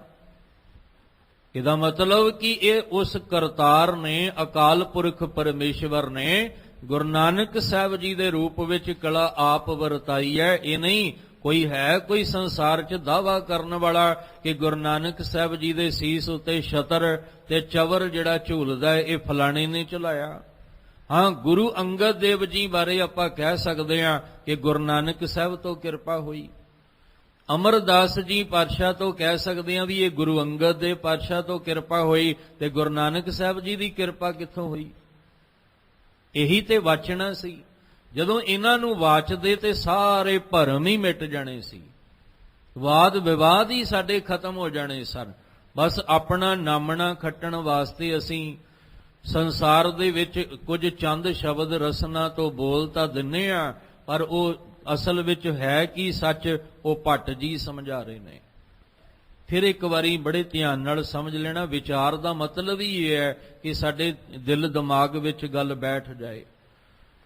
ਭੱਟ ਹਰਬੰਸ ਜੀ ਕਹਿੰਦੇ ਨੇ, ਗੁਰੂ ਅਰਜਨ ਦੇਵ ਮਹਾਰਾਜ, ਗੁਰ ਅਰਜਨ ਸਿਰ ਛਤਰ ਆਪ ਪਰਮੇਸ਼ਰ ਦਿਓ, ਪਰਮੇਸ਼ਵਰ ਨੇ ਆਪ ਦਿੱਤਾ, ਪਰ ਕਿਹਦੇ ਰਾਹੀਂ ਦਿੱਤਾ? ਉੱਥੇ ਫਿਰ ਕਹਿੰਦੇ ਮਿਲ ਨਾਨਕ ਅੰਗਦ, ਮਿਲ ਕੇ ਨਾਨਕ ਜੀ ਨੂੰ ਮਿਲ ਕੇ ਭਾਈ ਲਹਿਣਾ ਜੀ ਜਦੋਂ ਅੰਗਦ ਬਣ ਗਏ, ਉਦੋਂ ਇਹ ਚਵਰ ਔਰ ਛਤਰ ਗੁਰੂ ਨਾਨਕ ਸਾਹਿਬ ਜੀ ਨੇ ਗੁਰੂ ਅੰਗਦ ਦੇ ਪਾਤਸ਼ਾਹ ਨੂੰ ਦਿੱਤਾ। ਪਰ ਦੇਣ ਵਾਲਾ ਕੌਣ ਸੀ? ਆਪ ਪਰਮੇਸ਼ਰ ਦਿਓ। ਇਹਦਾ ਮਤਲਬ ਗੁਰੂ ਨਾਨਕ ਸਾਹਿਬ ਨੂੰ ਚਵਰ ਛਤਰ ਜਿਹੜਾ ਦਿੱਤਾ ਹੈ, ਉਹ ਆਪ ਪਰਮੇਸ਼ਵਰ ਨੇ ਦਿੱਤਾ ਹੈ। ਮਿਲ ਨਾਨਕ ਅੰਗਦ ਅਮਰ ਗੁਰ, ਗੁਰ ਰਾਮਦਾਸ ਹਰ ਪੈ ਗਇਓ। ਕਹਿੰਦੇ ਗੁਰੂ ਰਾਮਦਾਸ, ਗੁਰੂ ਅਮਰਦਾਸ ਪਾਤਸ਼ਾਹ ਨੇ ਗੁਰੂ ਅੰਗਦ ਦੇ ਪਾਤਸ਼ਾਹ ਤੋਂ ਚਵਰ ਛਤਰ ਤਖਤ ਦੇ ਮਾਲਕ ਬਣਨਾ ਕੀਤਾ, ਪਰ ਹੈ ਕੀ ਸੀ? ਆਪ ਪਰਮੇਸ਼ਰ ਦਿਓ। ਗੁਰੂ ਅਮਰਦਾਸ ਜੀ ਤੋਂ ਅੱਗੇ ਗੁਰੂ ਰਾਮਦਾਸ ਜੀ ਜਿਹੜੇ ਨੇ ਚਵਰ ਛਤਰ ਤਖਤ ਦੇ ਮਾਲਕ ਬਣਦੇ ਨੇ, ਪਰ ਆਪ ਪਰਮੇਸ਼ਰ ਦਿਓ। ਇਹੀ ਸੀ ਨਾ, ਧੰਨ ਧੰਨ ਰਾਮਦਾਸ ਗੁਰ ਜਿਨੇ ਸਿਰਿਆ ਤਿਨੇ ਸਵਾਰਿਆ। ਜਿਨੇ ਸਿਰਜਿਆ ਸੀ ਉਹਨੇ ਆਪ ਹੀ ਇਹ ਚਵਰ ਛਤਰ ਤਖਤ ਦੇ ਮਾਲਕ ਬਣਾਇਆ, ਤੇ ਅੱਗੋਂ ਗੁਰੂ ਰਾਮਦਾਸ ਜੀ ਨੇ ਇਹੀ ਚਵਰ ਤੇ ਛਤਰ ਜਿਹੜਾ ਸੀ ਗੁਰੂ ਅਰਜਨ ਦੇਵ ਮਹਾਰਾਜ ਜੀ ਨੂੰ ਦੇ ਕੇ ਹਰ ਪੈ ਗਇਓ। ਸਰੀਰਕ ਚੋਲਾ ਜਿਹੜਾ ਸੀ ਉਹਨਾਂ ਤਿਆਗ ਕੇ, ਕਹਿੰਦੇ ਨੇ ਹਰੀ ਦੇ ਪੁਰੀ ਵਿੱਚ ਜਾ ਕੇ ਉਹ ਲੀਨ ਹੁੰਦੇ ਨੇ, ਪਰ ਆਪ ਪਰਮੇਸ਼ਵਰ ਨੇ ਗੁਰੂ ਰਾਮਦਾਸ ਜੀ ਦੇ ਦੁਆਰਾ ਇਹ ਗੁਰੂ ਅਰਜਨ ਦੇ ਪਾਤਸ਼ਾਹ ਇਹ ਚਵਰ ਔਰ ਛਤਰ ਆਪ ਜੀ ਨੂੰ ਦਿੱਤਾ ਹੈ। ਹਰ ਬੰਸ ਜਗਤ ਜਸ ਸੰਚਰਿਓ, ਸੋ ਕਵਣ ਕਹੈ ਸ੍ਰੀ ਗੁਰ ਮੁਇਓ। ਇੱਕ ਗੱਲ ਧਿਆਨ ਵਿੱਚ ਰੱਖਿਓ, ਸਰੀਰਕ ਚੋਲਾ ਜਿਹੜਾ ਇਹ ਨਾਸ਼ਵੰਤ ਹੈ। ਸਰੀਰ ਤਾਂ ਜਿਹੜਾ ਸੀ ਉਹ ਮਿੱਟੀ ਹੋ ਗਿਆ, ਪਰ ਇਹਦਾ ਮਤਲਬ ਇਹ ਨਹੀਂ ਕਿ ਗੁਰੂ ਮੋਇਓ। ਅਸੀਂ ਇਹ ਨਹੀਂ ਕਹਿ ਸਕਦੇ ਕਿ ਗੁਰੂ ਨਾਨਕ ਸਾਹਿਬ ਜੀ ਜਿਹੜੇ ਨੇ ਉਹ ਮੋਏ ਗਏ, ਜਿਹਨੂੰ ਆਪਾਂ ਕਹਿੰਦੇ ਚੱਲ ਵਸੇ। ਅਸੀਂ ਇਹ ਨਹੀਂ ਕਹਿ ਸਕਦੇ। ਕਿਉਂ? ਕਿਉਂਕਿ ਅੱਜ ਵੀ ਛਤਰ ਹੈ, ਅੱਜ ਵੀ ਚਵਰ ਹੈ, ਅੱਜ ਵੀ ਤਖਤ ਹੈ। ਆਪਾਂ ਜਿਸ ਦਰਬਾਰ ਵਿੱਚ ਬੈਠੇ ਹਾਂ, ਇੱਥੇ ਤਖਤ ਵੀ ਹੈ, ਛਤਰ ਵੀ ਹੈ, ਤੇ ਇੱਥੇ ਚਵਰ ਵੀ ਹੈ। ਔਰ ਜਿਸ ਤਖਤ ਤੇ ਗੁਰੂ ਗ੍ਰੰਥ ਸਾਹਿਬ ਜੀ ਬਿਰਾਜਮਾਨ ਨੇ, ਉੱਥੇ ਗੁਰੂ ਨਾਨਕ ਸਾਹਿਬ ਜੀ ਬਿਰਾਜਮਾਨ ਨੇ। 10 ਪਾਤਸ਼ਾਹੀਆਂ ਦੀ ਜੋਤ, ਧੰਨ ਗੁਰੂ ਗ੍ਰੰਥ ਸਾਹਿਬ ਜੀ ਦੇ ਪਾਠ ਦੀਦਾਰ ਦਾ ਧਿਆਨ ਧਰ ਕੇ ਬੋਲੋ ਜੀ। ਰੋਜ਼ ਅਰਦਾਸ ਵਿੱਚ ਕਹਿੰਦੇ ਆ, ਫਿਰ ਕਿਵੇਂ ਕਹਿ ਸਕਦੇ ਆ ਗੁਰੂ ਮੋਇਓ? ਆਤਮਕ ਤਲ ਉਤੇ ਗੁਰੂ ਜਿਹੜਾ ਹੈ ਉਹ ਅੱਜ ਵੀ ਸਾਡੇ ਕੋਲ ਹੈ। ਗੁਰੂ ਕਲਗੀਧਰ ਪਾਤਸ਼ਾਹ ਨੇ ਸਰੀਰਕ ਚੋਲਾ ਤਿਆਗਣਾ ਸੀ, ਤੇ ਕੀ ਕਿਹਾ ਸੀ? ਗੁਰੂ ਸਾਹਿਬ ਜੀ ਨੇ ਕਿਹਾ ਸੀ ਕਿ ਆਤਮਾ ਗ੍ਰੰਥ ਵਿੱਚ, ਸਰੀਰ ਪੰਥ ਵਿੱਚ। ਕਿਵੇਂ ਕਹਿ ਸਕਦੇ ਹਾਂ ਗੁਰੂ ਮੋਇਓ? ਇਸ ਲਈ ਕਹਿ ਰਹੇ ਨੇ, ਇਹੀ ਤੇ ਅਸੀਂ ਵਾਚਣਾ ਸੀ। ਦੁਨੀਆ ਦੇ ਵਿੱਚ ਬਰਸੀ ਮਨਾਈ ਜਾਂਦੀ, ਕਿਹਨਾਂ ਦੀ ਮਨਾਈ ਜਾਂਦੀ? ਜਿਹੜੇ ਮੋਏ ਜਾਂਦੇ ਨੇ, ਉਹਨਾਂ ਦੀਆਂ ਬਰਸੀਆਂ ਮਨਾਈਆਂ ਜਾਂਦੀਆਂ ਨੇ। ਪਰ ਜਿਹੜੇ ਸੰਸਾਰ ਵਿੱਚ ਸਦੀਵੀ ਜੁਗੋ ਜੁਗ ਅਟਲ ਨੇ, ਉਹਨਾਂ ਦੇ ਕਦੇ ਬਰਸੀ ਨਹੀਂ ਮਨਾਈ ਜਾਂਦੀ। ਅੱਗੇ ਜ਼ਿਕਰ ਕੀਤਾ ਸੀ ਆਪ ਜੀ ਨਾਲ ਕਿ ਗੁਰੂ ਗ੍ਰੰਥ ਸਾਹਿਬ ਜੀ ਦੇ 2 ਪੁਰਬ ਆਉਂਦੇ ਨੇ, ਔਰ 2 ਹੀ ਆਉਣੇ ਨੇ, ਕਦੇ ਤੀਜਾ ਪੁਰਬ ਨਹੀਂ ਜੇ ਆਉਣਾ, ਕਦੇ ਨਹੀਂ ਆਉਣਾ। ਪੀੜ੍ਹੀਆਂ ਦੀਆਂ ਪੀੜ੍ਹੀਆਂ ਬਦਲ ਜਾਣਗੀਆਂ। ਆ ਜਿਹੜੇ ਸ਼ਰਾਰਤੀ ਅਨਸਰ ਨੇ, ਆਏ ਦਿਨ ਸ਼ਰਾਰਤ ਕਰਦੇ ਨੇ, ਤੇ ਕਹਿ ਸਕਦੇ ਆ ਵੀ ਗੁਰੂ ਮੋਇਓ। ਕਿੰਨੀ ਵਾਰ ਗੁਰੂ ਗ੍ਰੰਥ ਸਾਹਿਬ ਜੀ ਦੇ ਅੰਗ ਜਿਹੜੇ ਆ ਉਹ ਖਿਲਾਰੇ, ਕਿੰਨੀ ਵਾਰ ਗੁਰੂ ਗ੍ਰੰਥ ਸਾਹਿਬ ਦੀ ਬੇਅਦਬੀ ਜਿਹੜੀ ਆ ਉਹ ਹੋਈ, ਕਿੰਨੇ ਰੂਪ ਵਿੱਚ ਕਹਿ ਸਕਦੇ ਆ ਗੁਰੂ ਮੋਇਓ। ਗੁਰੂ ਸਾਹਿਬ ਤਾਂ ਅੱਜ ਵੀ ਪ੍ਰਕਾਸ਼ਮਾਨ ਨੇ। ਅੱਜ ਵੀ ਗੁਰੂ ਸਾਹਿਬ ਨੇ ਬੋਲ ਕੇ ਹੁਕਮ ਦਿੱਤਾ ਹੈ ਸਾਨੂੰ। ਅੱਜ ਵੀ ਗੁਰੂ ਦਾ ਹੁਕਮ ਅਸੀਂ ਸੁਣਿਆ।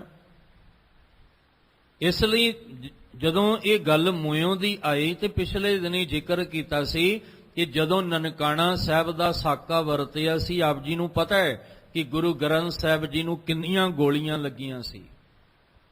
ਕਿੰਨੀਆਂ ਉਸ ਵੇਲੇ ਗੁਰੂ ਗ੍ਰੰਥ ਸਾਹਿਬ ਵਿੱਚੋਂ ਗੋਲੀਆਂ ਜਿਹੜੀਆਂ ਉਹ ਅੰਗ ਵਿੱਚੋਂ ਕੱਢੀਆਂ ਸਨ। ਤੇ ਕਹਿ ਸਕਦੇ ਹਾਂ ਗੁਰੂ ਮੋਇਓ, ਗੁਰੂ ਸਾਹਿਬ ਤਾਂ ਅੱਜ ਵੀ ਪ੍ਰਕਾਸ਼ਮਾਨ ਨੇ।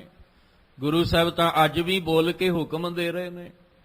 ਅੱਜ ਵੀ ਪਾਲਕੀ 'ਚ ਸਵਾਰ ਹੋ ਕੇ ਆਉਂਦੇ ਨੇ, ਪਾਲਕੀ 'ਚ ਸਵਾਰ ਹੋ ਕੇ ਜਾਂਦੇ ਨੇ। ਰਾਜੇ ਮਹਾਰਾਜਿਆਂ ਦੀ, ਕਿਉਂਕਿ ਉਹ ਰਾਜਾਨੋ ਰਾਜ ਹੈ। ਤੁਮ ਹੋ ਸਭ ਰਾਜਨ ਕੇ ਰਾਜਾ, ਆਪੇ ਆਪ ਗਰੀਬ ਨਿਵਾਜਾ। ਤੇ ਜਦੋਂ 84 ਦੇ ਵਿੱਚ ਹਰਮੰਦਰ ਸਾਹਿਬ, ਦਰਬਾਰ ਸਾਹਿਬ ਸੱਚਖੰਡ, ਜਿੱਥੇ ਗੁਰੂ ਘਰ ਦੇ ਕੀਰਤਨੀਏ ਸਿੰਘ ਕੀਰਤਨ ਕਰਨ ਵਾਲਿਆਂ ਨੂੰ ਗੋਲੀ ਲੱਗਦੀ, ਉੱਥੇ ਇੱਕ ਗੁਰੂ ਗ੍ਰੰਥ ਸਾਹਿਬ ਜੀ ਨੂੰ ਵੀ ਲੱਗਦੀ ਹੈ। ਤੇ ਅਸੀਂ ਕਹਿ ਸਕਦੇ ਹਾਂ ਵੀ ਗੁਰੂ ਮੋਇਓ? ਨਹੀਂ, ਕਿਉਂਕਿ ਜੁਗ ਹੋ ਜੁਗ ਅਟਲ ਹੈ ਗੁਰੂ, ਜਿਹਦੇ ਚਰਨਾਂ ਵਿੱਚ ਅਸੀਂ ਜੁੜੇ ਹਾਂ। ਕਦੀ ਨਹੀਂ ਕਹਿ ਸਕਦੇ ਕਿ ਗੁਰੂ ਗ੍ਰੰਥ ਸਾਹਿਬ ਪਾਤਸ਼ਾਹ ਦਾ ਕੋਈ ਤੀਜਾ ਨਹੀਂ।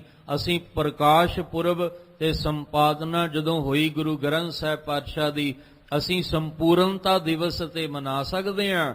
ਅਸੀਂ ਪਹਿਲਾ ਪ੍ਰਕਾਸ਼ ਪੁਰਬ ਤੇ ਮਨਾ ਸਕਦੇ ਹਾਂ, ਗੁਰਤਾ ਗੱਦੀ ਦਿਵਸ ਮਨਾ ਸਕਦੇ ਹਾਂ, ਪਰ ਅਸੀਂ ਗੁਰੂ ਗ੍ਰੰਥ ਸਾਹਿਬ ਜੀ ਨੂੰ ਇਹ ਨਹੀਂ ਕਹਿ ਸਕਦੇ ਕਿ ਗੁਰੂ ਗ੍ਰੰਥ ਸਾਹਿਬ ਜੀ ਜਿਹੜੇ ਉਹ ਮੋਇਓ। ਇਹ ਸ਼ਬਦ ਵਰਤ ਹੀ ਨਹੀਂ ਸਕਦੇ, ਕਿਉਂਕਿ ਉਹ ਗੁਰੂ ਨਾਨਕ ਸਾਹਿਬ ਜੀ ਦੀ ਜਿਹੜੀ ਰੱਬੀ ਜੋਤ ਹੈ ਅੱਜ ਵੀ ਗੁਰੂ ਗ੍ਰੰਥ ਸਾਹਿਬ ਮਹਾਰਾਜ ਵਿੱਚ, ਉਹ ਰੱਬੀ ਜੋਤ ਅੱਜ ਵੀ ਗੁਰੂ ਗ੍ਰੰਥ ਸਾਹਿਬ ਮਹਾਰਾਜ ਵਿੱਚ ਪ੍ਰਕਾਸ਼ਮਾਨ ਹੋ ਕੇ ਤੇ ਰੋਜ਼ ਸਾਨੂੰ ਹੁਕਮ ਸੁਣਾਇਆ ਜਾ ਰਿਹਾ ਹੈ ਗੁਰੂ ਸਾਹਿਬ ਦੇ ਰਾਹੀਂ। ਇੱਥੇ ਕਹਿ ਰਹੇ ਨੇ ਭੱਟ ਜੀ ਜਿਹੜੇ ਹਰਬੰਸ, ਹਰਬੰਸ ਜਗਤ ਜਸ ਸੰਚਰਿਓ। ਜਗਤ ਦੇ ਵਿੱਚ ਗੁਰੂ ਅਰਜਨ ਦੇਵ ਪਾਤਸ਼ਾਹ ਜੀ, ਤੁਹਾਡਾ ਜਸ ਸਾਰੇ ਪਾਸੇ ਪਸਰਿਆ ਹੋਇਆ ਹੈ। ਜਿਨ੍ਹਾਂ ਨੇ ਸੰਚਿਆ ਹੈ ਨਾਮ ਦਾ ਰਸ, ਉਹਨਾਂ ਨੇ ਤੁਹਾਡਾ ਜਸ ਗਾਇਆ ਹੈ। ਤੇ ਜਿਨ੍ਹਾਂ ਨੇ ਤੁਹਾਡਾ ਜਸ ਗਾਇਆ ਹੈ, ਕਵਨ ਕਹੈ ਸ੍ਰੀ ਗੁਰ ਮੋਇਓ। ਕੌਣ ਕਹਿ ਸਕਦਾ ਹੈ? ਉਹ ਤਾਂ ਕਹਿੰਦੇ ਗੁਰ ਮੇਰੇ ਸੰਗ ਸਦਾ ਹੈ ਨਾਲੇ। ਉਹ ਤਾਂ ਕਹਿੰਦੇ ਗੁਰੂ ਮੇਰੇ ਹਰ ਵੇਲੇ ਨਾਲ ਹੈ। ਗੁਰੂ ਤੇਗ ਬਹਾਦਰ ਸਾਹਿਬ ਜੀ ਚਾਂਦਨੀ ਚੌਂਕ ਦਿੱਲੀ ਦੇ ਵਿੱਚ ਜਦੋਂ ਸੀਸ ਤੇ ਧੜ ਅਲੱਗ ਹੋ ਜਾਂਦਾ ਹੈ ਤੇ ਕਈ ਅਰਦਾਸਾਂ ਕਰਨ ਵਾਲੇ ਅਰਦਾਸਾਂ ਕਰ ਰਹੇ ਸੀ ਕਿ ਗੁਰੂ ਤੇਗ ਬਹਾਦਰ ਸਾਹਿਬ ਸਾਡੇ ਘਰ ਕਦੋਂ ਆਓਗੇ, ਸਾਡੇ ਘਰ ਕਦੋਂ ਆਓਗੇ। ਦਿੱਲੀ ਵਿੱਚ ਤਾਂ ਰੌਲਾ ਪੈ ਗਿਆ ਕਿ ਗੁਰੂ ਤੇਗ ਬਹਾਦਰ ਸਾਹਿਬ ਜੀ ਦਾ ਸੀਸ ਧੜ ਨਾਲੋਂ ਅਲੱਗ ਕਰ ਦਿੱਤਾ, ਪਰ ਜਿਨ੍ਹਾਂ ਦੇ ਘਰ ਵਿੱਚ ਗੁਰੂ ਤੇਗ ਬਹਾਦਰ ਜੀ ਦਾ ਸੀਸ ਗਿਆ, ਉਹਨਾਂ ਨੂੰ ਪੁੱਛੋ, ਉਹ ਕਹਿ ਸਕਦੇ ਨੇ ਗੁਰੂ ਮੋਇਓ? ਕਹਿਣ ਲੱਗੇ ਨਹੀਂ, ਗੁਰੂ ਤੇਗ ਬਹਾਦਰ ਜੀ ਤਾਂ ਸਾਡੇ ਘਰ ਬੈਠੇ ਨੇ।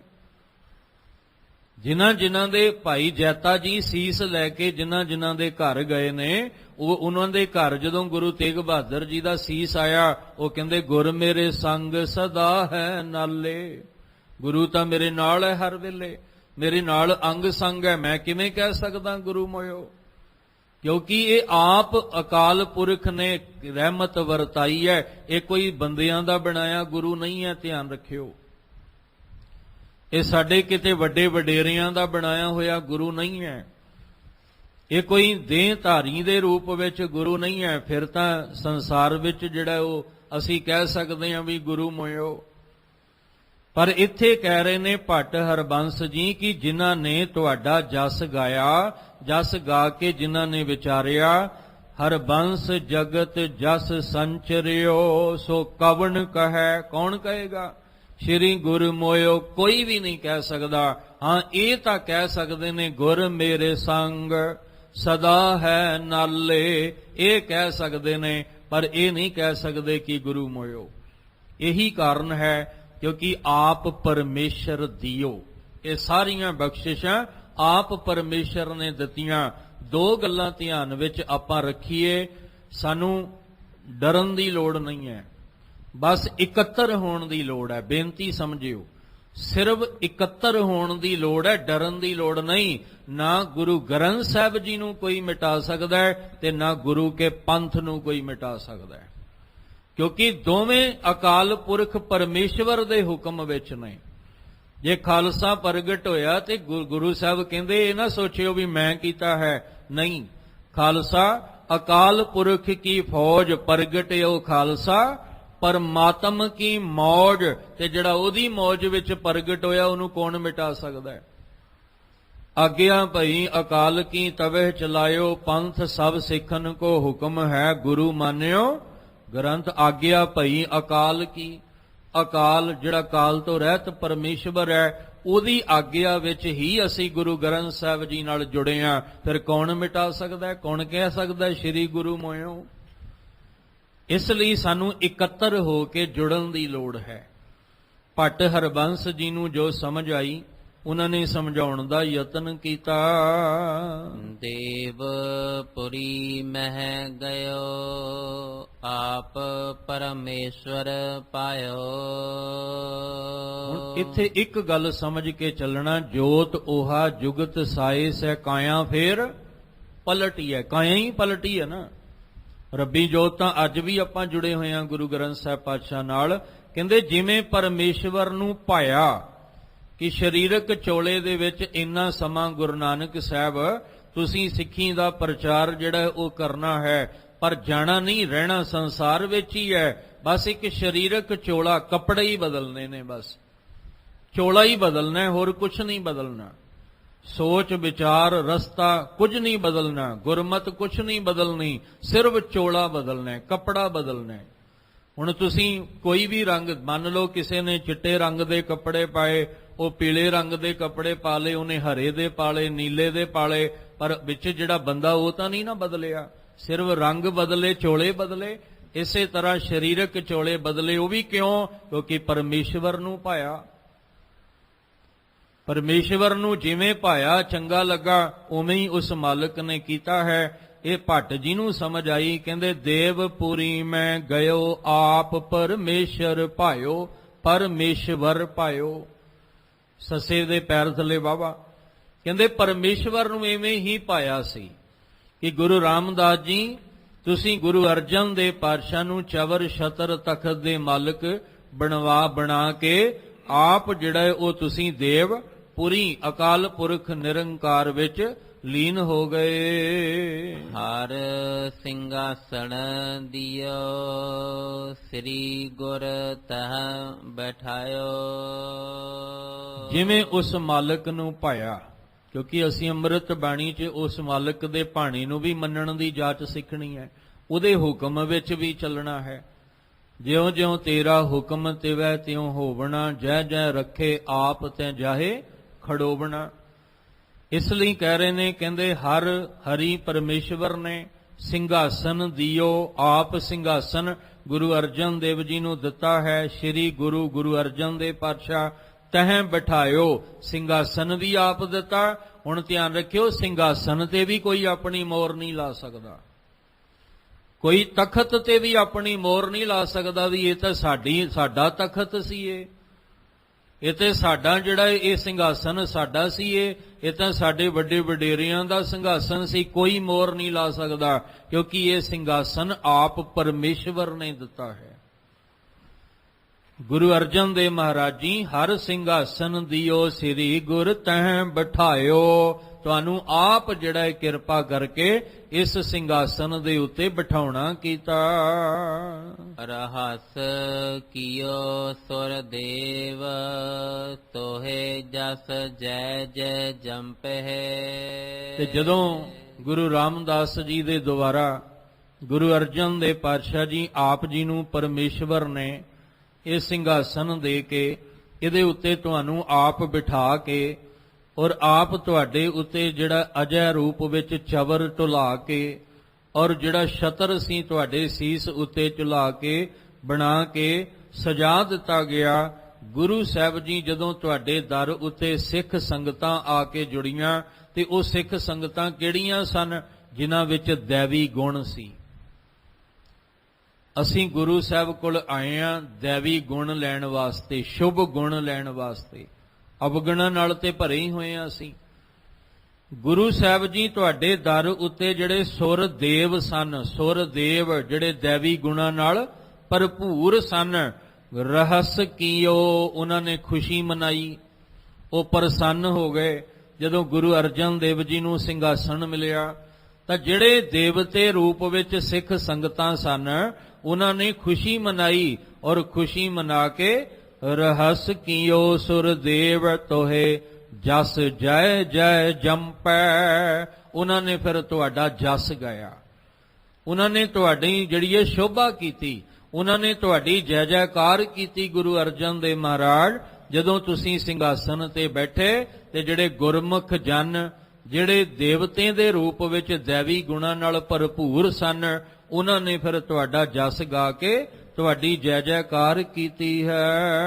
ਅਸੁਰ ਗਏ ਤੇ ਭਾਗ, ਪਾਪ ਤਿਨ ਭੀਤਰ ਕੰਪ ਹੈ। ਹੁਣ ਦੋ ਹੀ ਨੇ, ਇੱਕ ਗੁਰਮੁਖ ਹੈ ਤੇ ਇੱਕ ਮਨਮੁਖ ਹੈ, ਇੱਕ ਸੁਰ ਹੈ ਤੇ ਇੱਕ ਅਸੁਰ ਹੈ।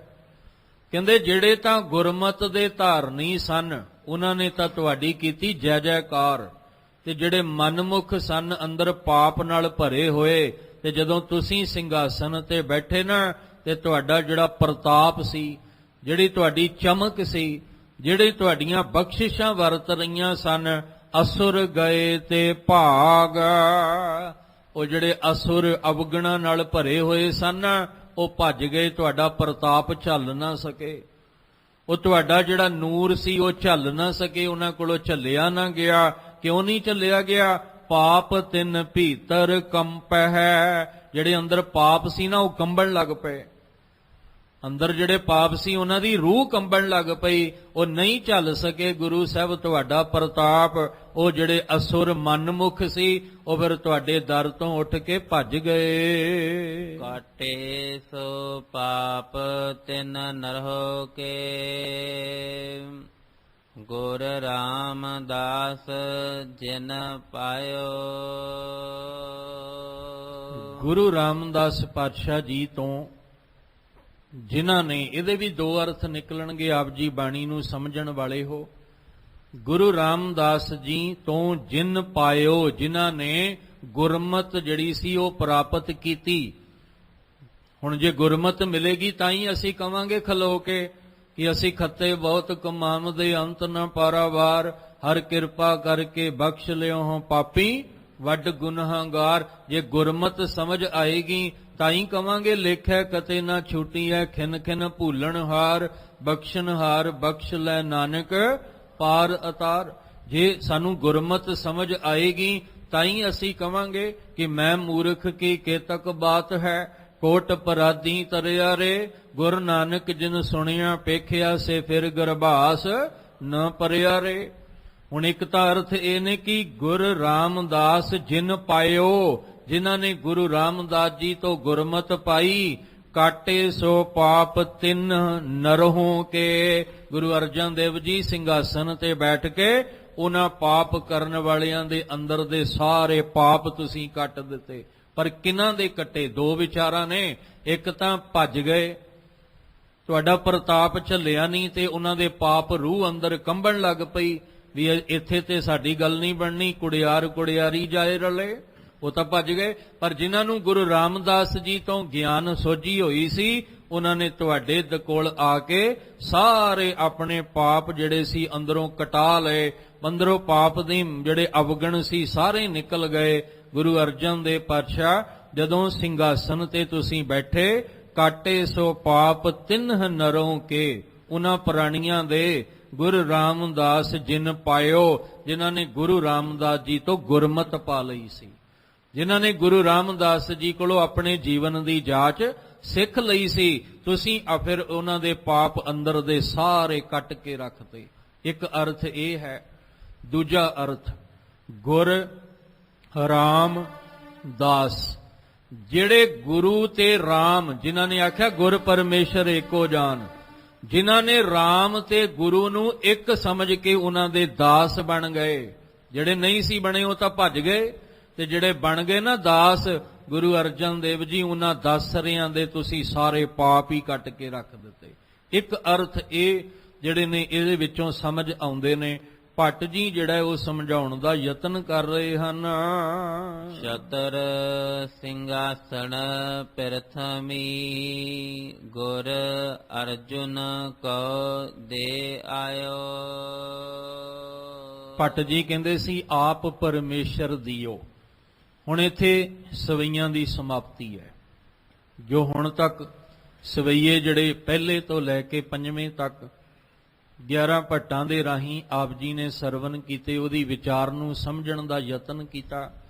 ਸ਼ੁਕਰਾਨਾ ਗੁਰੂ ਗ੍ਰੰਥ ਸਾਹਿਬ ਪਾਤਸ਼ਾਹ ਦਾ, ਜਿਨ੍ਹਾਂ ਨੇ ਆਪ ਵਿੱਚ ਵਰਤ ਕੇ ਜਿੰਨੀ ਮੱਤ ਦਿੱਤੀ, ਉਸ ਮੱਤ ਨਾਲ ਇਹ ਵਿਚਾਰ ਸਵਈਆਂ ਦੀ ਜਿਹੜੀ ਹੈ ਉਹ ਤੁਹਾਡੇ ਨਾਲ ਸਾਂਝੀ ਕਰਨ ਦਾ ਨਿਮਾਣਾ ਯਤਨ ਕੀਤਾ। ਸ਼ੁਕਰ ਹੈ ਗੁਰੂ ਗ੍ਰੰਥ ਸਾਹਿਬ ਪਾਤਸ਼ਾਹ ਦਾ।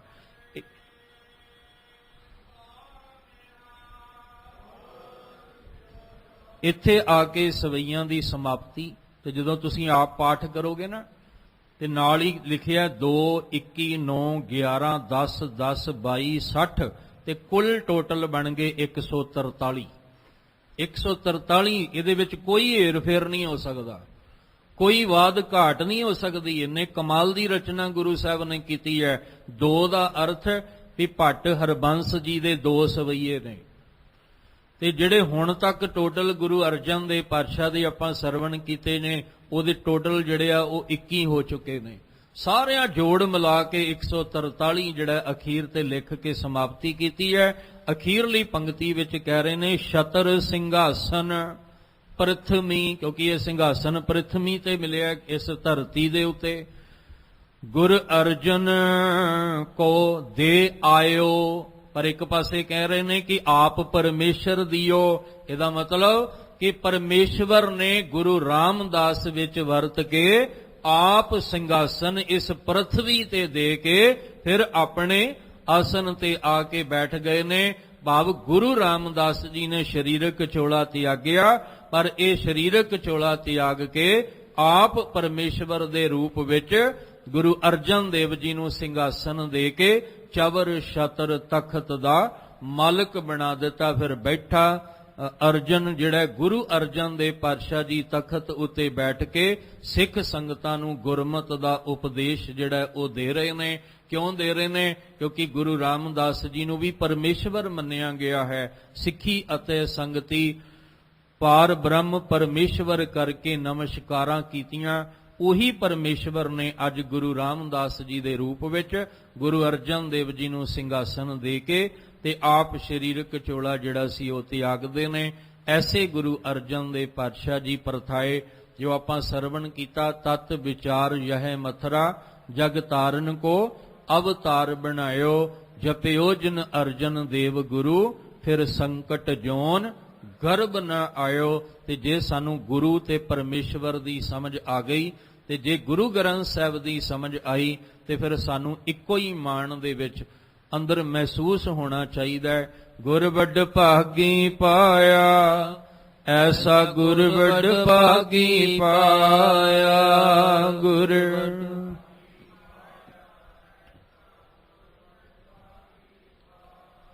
ਗੁਰ ਵੱਡ ਭਾਗੀ ਪਾਇਆ, ਐਸਾ ਗੁਰ ਵੱਡ ਭਾਗੀ ਪਾਇਆ।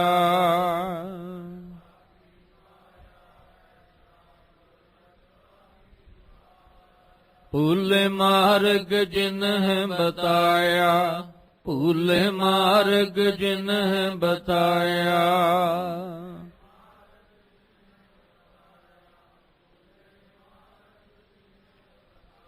ਐਸਾ ਗੁਰ ਵੱਡ ਭਾਗੀ ਪਾਇਆ, ਐਸਾ ਗੁਰ ਵੱਡ ਭਾਗੀ ਪਾਇਆ।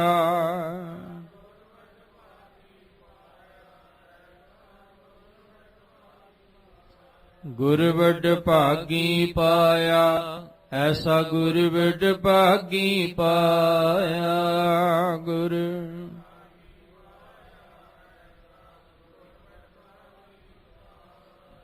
ਐਸੇ ਗੁਰ ਕੋ ਬਲ ਬਲ ਜਾਈਏ, ਆਪ ਮੁਕਤ ਮੋਹਿ ਤਾਰੇ।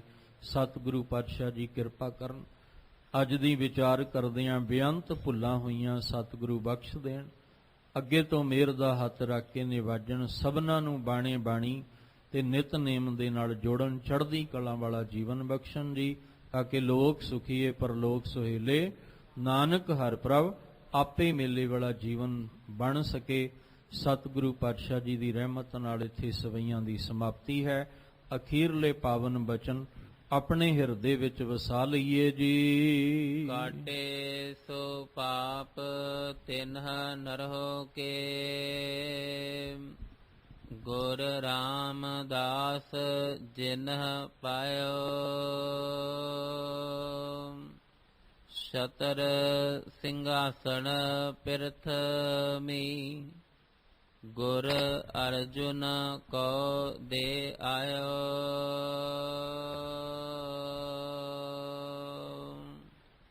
ਵਾਹਿਗੁਰੂ ਜੀ ਕਾ ਖਾਲਸਾ, ਵਾਹਿਗੁਰੂ ਜੀ ਕੀ ਫਤਿਹ।